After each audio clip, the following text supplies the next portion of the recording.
ओम शांति। विदेही और अव्यक्त बाप दादा बोले, आज सर्वस्नेही बच्चों के स्नेह का रिस्पॉन्स करने के लिए बाप दादा मिलन मनाने के लिए आए हैं। विदेही बाप दादा को देह का आधार लेना पड़ता है। किस लिए? बच्चों को भी विदेही बनाने के लिए। जैसे बाप विदेही देह में आते हुए भी विदेही स्वरूप में विदेहीपन का अनुभव कराते हैं, ऐसे आप सभी जीवन में रहते, देह में रहते, विदेही आत्म स्थिति में स्थित हो। इस देह द्वारा करावनहार बन करके कर्म कराओ। यह देह करनहार है, आप देही करावनहार हो। इस स्थिति को विदेही स्थिति कहते हैं। इसी को ही फॉलो फादर भी कहा जाता है। सदा फॉलो फादर करने के लिए अपनी बुद्धि को दो स्थितियों में स्थित रखो। बाप को फॉलो करने की स्थिति है सदा अशरीरी भव, विदेही भव, निराकारी भव। दाता अर्थात ब्रह्मा बाप को फॉलो करने के लिए सदा अव्यक्त स्थिति भव, फरिश्ता स्वरूप भव, आकारी स्थिति भव। इन दोनों स्थिति में स्थित रहना फॉलो फादर कहा जाता है। इससे नीचे व्यक्त भाव, देह भान, व्यक्ति भाव, इसमें नीचे नहीं आओ। व्यक्ति का भाव व व्यक्त भाव नीचे ले आने का आधार है। इसलिए सबसे परे इन दो स्थितियों में सदा रहो। तीसरी के लिए ब्राह्मण जन्म होते ही बाप दादा की शिक्षा मिली हुई है कि इस गिरावट की स्थिति में संकल्प से व स्वप्न में भी नहीं जाना। यह पराई स्थिति है। जैसे अगर कोई बिना आज्ञा के परदेश चला जाए तो क्या होगा? बाप दादा ने भी यह आज्ञा की लकीर खींच दी है। इससे बाहर नहीं जाना है। अगर अवज्ञा करते हैं तो परेशान भी होते हैं, पछताते भी हैं। इसलिए सदा शान में रहने का, सदा प्राप्ति स्वरूप स्थिति में स्थित होने का सहज साधन है फॉलो फादर। फॉलो करना तो सहज होता है ना। जीवन में बचपन से फॉलो करने के अनुभवी हो। बचपन में भी बाप बच्चों को उंगली पकड़ चलने में, उठने बैठने में फॉलो कराते हैं। फिर जब गृहस्थी बनते हैं तो पति पत्नी को एक दो के पीछे फॉलो करना सिखलाते हैं। फिर आगे बढ़ गुरु करते हैं तो गुरु के फॉलोअर्स भी बनते हैं। अर्थात फॉलो करने वाले लौकिक जीवन में भी आदि और अंत में फॉलो करना होता है। अलौकिक पारलौकिक बाप भी एक ही सहज बात का साधन बताते हैं। क्या करूं, कैसे करूं, ऐसे करूं या वैसे करूं, इस विस्तार से छुड़ा देते हैं। सभी प्रश्नों का उत्तर एक ही बात है, फॉलो फादर। साकार रूप में भी निमित्त बन कर्म सिखलाने के लिए पूरे 84 जन्म लेने वाली ब्रह्मा की आत्मा निमित्त बनी।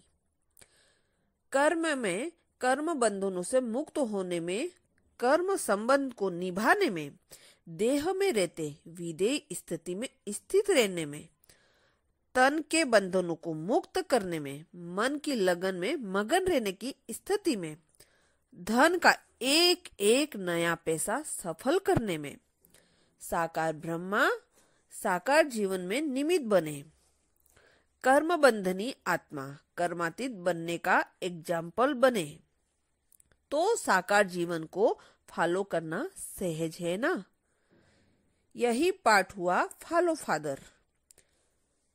प्रश्न भी चाहे तन के पूछते, संबंध के पूछते व धन के पूछते हैं, सब प्रश्नों का जवाब ब्रह्मा बाप की जीवनी है। जैसे आजकल के साइंस वाले हर एक प्रश्न का उत्तर कंप्यूटर से पूछते हैं, क्योंकि समझते हैं मनुष्य की बुद्धि से ये कंप्यूटर एक्यूरेट है। बनाने वाले से भी बनी हुई चीज को एक्यूरेट समझ रहे हैं, लेकिन आप साइलेंस वालों के लिए ब्रह्मा की जीवन ही एक्यूरेट कंप्यूटर है। इसलिए क्या कैसे की बजाय जीवन के कंप्यूटर से देखो। कैसा और क्या का क्वेश्चन ऐसे ही बदल जाएगा। प्रश्नचित के बजाय प्रसन्नचित हो जाएंगे। प्रश्नचित हलचल बुद्धि है, इसलिए प्रश्न का चिन्ह भी टेढ़ा है। क्वेश्चन लिखो तो टेढ़ा बाका है ना, और प्रसन्नचित है बिंदी, तो बिंदी में कोई टेढ़ापन है? चारों तरफ से एक ही है। बिंदी को किसी भी तरफ से देखो तो सीधा ही देखेंगे और एक जैसा ही देखेंगे, चाहे उसे उल्टा चाहे सुल्टा देखो। प्रसन्नचित अर्थात एक रस स्थिति में एक बाप को फॉलो करने वाले। फिर भी सार क्या निकला? फॉलो ब्रह्मा साकार रूप फादर व फॉलो आकार रूप ब्रह्मा फादर। चाहे ब्रह्मा बाप को फॉलो करो चाहे शिव बाप को फॉलो करो, लेकिन शब्द वही है, फॉलो फादर। इसलिए ब्रह्मा की महिमा ब्रह्मा वंदे जागृत कहते हैं, क्योंकि फॉलो करने के लिए साकार रूप में ब्रह्मा ही साकार जगत के लिए निमित्त बने।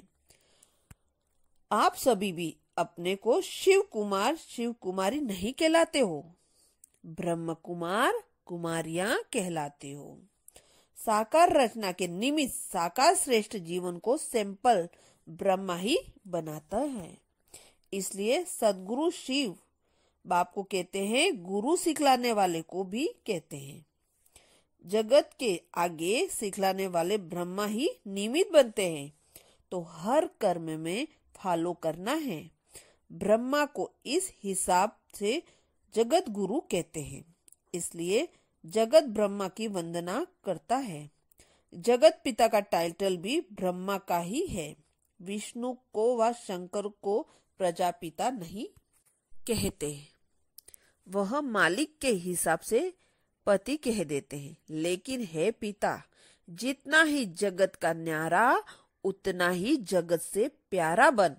अभी अव्यक्त रूप में फॉलो अव्यक्त स्थिति भव का पाठ पढ़ा रहे हैं, समझा? किसी भी आत्मा का ऐसा इतना न्यारापन नहीं होता है। यह न्यारापन की ब्रह्मा की कहानी फिर सुनाएंगे। आज तो शरीर को भी संभालना है। जब लोन लेते हैं तो अच्छा मालिक वो ही होता है जो शरीर को स्थान को शक्ति प्रमाण कार्य में लगावे। फिर भी बाप दादा दोनों ही शक्तिशाली पाठ को रथ चलाने के निमित्त बना है। यह भी ड्रामा में विशेष वरदान का आधार है। कई बच्चों को क्वेश्चन भी उठता है कि यही रथ निमित्त क्यों बना, दूसरे तो क्यों नहीं?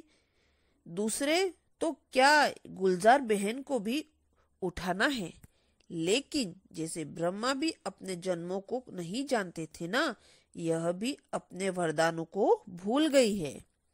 यह विशेष साकार ब्रह्मा का आदि साक्षात्कार के पाठ समय का बच्ची को वरदान मिला हुआ है। ब्रह्मा बाप के साथ आदि समय एकांत में तपस्वी स्थान पर इस आत्मा के विशेष साक्षात्कार के पाठ को देखा। देख ब्रह्मा बाप ने बच्ची के सरल स्वभाव इनोसेंट जीवन की विशेषता को देख यह वरदान दिया था। कि जैसे अभी इस पाठ में आदि में ब्रह्मा बाप की साथी भी बनी और साथ भी रही, ऐसे ही आगे चल बाप के साथी बनने की, समान बनने की ड्यूटी भी संभालेगी। ब्रह्मा बाप के समान सेवा में पाठ भी बजाएगी। तो वो ही वरदान तकदीर की लकीर बन गए और ब्रह्मा बाप समान रथ बनने का पाठ बजाना यह नूद ही गई। फिर भी बाप दादा इस पाठ बजाने के लिए बच्ची को मुबारक देते हैं। इतना समय इतनी शक्ति को एडजस्ट करना, यह एडजस्ट करने की विशेषता की लिफ्ट के कारण एक्स्ट्रा गिफ्ट है। फिर भी बाप दादा को शरीर का सब देखना पड़ता है। बाजा पुराना है और चलाने वाले शक्तिशाली हैं। फिर भी हाँ जी के पाठ के कारण अच्छा चल रहा है। लेकिन बाप दादा भी विधि और युक्ति पूर्वक ही काम चला रहे हैं। मिलने का वायदा तो है, लेकिन विधि समय प्रमाण परिवर्तन होती रहेगी। अभी भी 18वें वर्ष से सब सुनाएंगे। 18वां तो पूरा करना ही है। अच्छा, सब फॉलो फादर करने वाले सहज पुरुषार्थी बच्चों को सदा प्रसन्नचित विशेष आत्माओं को सदा करावनहार बन देही के कर्म कराने वाले मास्टर रचयिता बच्चों को ऐसे बाप दादा के स्नेह का जीवन द्वारा रेस्पॉन्स देने वाले सभी को स्नेह संपन्न याद प्यार और नमस्ते। शुक्रिया बाबा, शुक्रिया। ओम शांति।